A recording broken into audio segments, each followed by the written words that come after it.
Article को अगर आपको रिटर्न काटना है तो उसमें क्या करना है, इसके ऑप्शन को क्या करोगे, नॉट डिलीवर, और आप उसमें रिमार्क डालोगे जो भी है, जैसे मेरी का डेट चेंज है, डेट चेंज डालोगे, keep individual attempt delivery the next working day, फिर एक फ़ोटो में ये चीज़ आएगी डेट चेंज। अगर आप इसको रिटर्न टू सेंडर करते हैं तो उसका पिन कोड अपने आप आएगा अगर सर्वर का ठीक है, अगर नहीं है तो आपको मैनुअली वो डालना पड़ेगा। फ़ोटो अपलोड करके हमें सबमिट कर दिया, सबमिट के बाद उधर वेट होगा तो आर्टिकल टेकन सक्सेसफुली।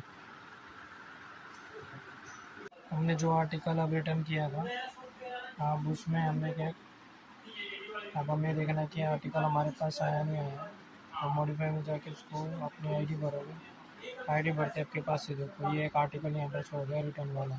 अब भी अगर आप इसको कोई रिमार्क देना चाहते हो कि मैंने बाई से गलती से कट गया, तो आप यहाँ से फिर से इसको कर सकते हो। अगर नहीं करना है, जैसे रीसेट यहाँ पर आप कर सकते हो कि अगर ये मान लो गलती से कोई भी आर्टिकल यहाँ पर चढ़ जाता है या उसको हमें डिलीवर दिखाना था और वो डिलीवर दिखाई देगा, तो यहाँ से कोई भी हम इसको कर सकते हैं।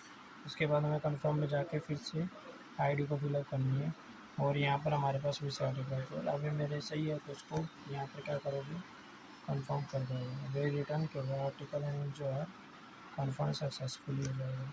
और उसके बाद आपको कर दोगे इसको सबमिट, APM यहाँ से आईडी सेलेक्ट करके फिर से हमारा पूरा डाटा शो हो जाएगा और उसको हम क्या कर देंगे, सबमिट कर देंगे। तो यहाँ से हमारा अकाउंट का हो जाएगा, सबमिट हो जाएगी। ये पूरी रिटर्न की प्रोसेस है। जब भी कोई भी आर्टिकल रिटर्न करोगे तो आप इसमें यहाँ से जाके करोगे। हाँ, जब भी आप बैग 1 से 2 बैग ओपन कर रहे हो तो एक बैग के वो आर्टिकल आपके पास के यहाँ डिलीवर है और नॉन अनडिलीवर, वो यहाँ पर दिख जाएंगे। तो आपको दोनों बैग खोल के 3 बैग खोल के तब यहाँ पर रिटर्न सबमिट करना है।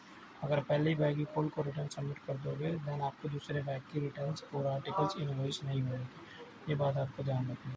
अब देखिए जो हमने आर्टिकल रिटर्न किया था, अब वो यहाँ पर हमें क्या करेगा, जब हमने बैग को क्या किया, क्लोज किया और फैच किया, तो हमें वो आर्टिकल यहाँ पर क्या हो जाएगा, शो हो जाएगा जो हमने क्या किया, रिटर्न किया। तो यहाँ से आप बैग को क्लोज करोगे, बैग नंबर डालोगे, बैग वेट डालोगे,